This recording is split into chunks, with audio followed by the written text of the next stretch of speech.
देबू की अरे राज में चली शनिचरी के दाल तोहरा ढोड़ी में गली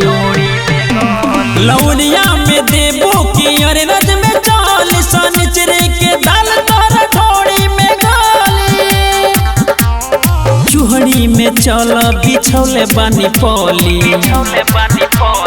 चूहड़ी में चल बिछौले बानी पली महना के गोल तहरा लहंगा में होली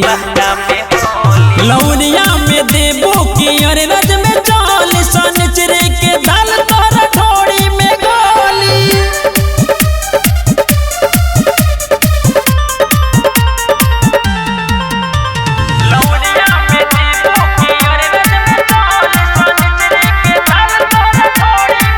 डुमरिया जोगा पटी 60-70 दोनवार मंझरिया देला नमरिया छपवा सुगवली बेला नारी गिरी हम दोई गमहरिया देला नमरिया चमखा नवलपुर गोरा मिसरौली बरवा से हुड़वा जब पाजा में धोली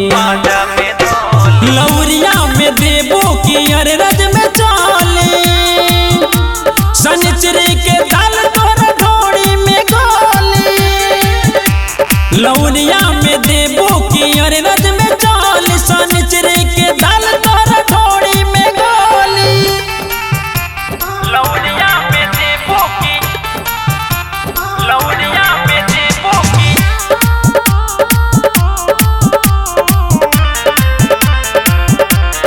लौरिया में देबू की अरे राज में चली शनिचरी के दाल तोहरा ढोड़ी में मटिया डुमरा सिकेटा पड़री गौना हाठोरी देखेला ढोरी सेना बोझवलिया लालगढ़ पोखरिया गोलाघाट डुमरी देखेला ढोरी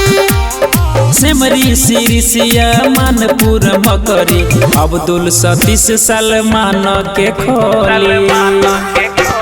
लौरिया में देबू की अरे राज में चली शनिचरी के दाल तोहरा ढोड़ी में गली लौरिया में देबू की अरे राज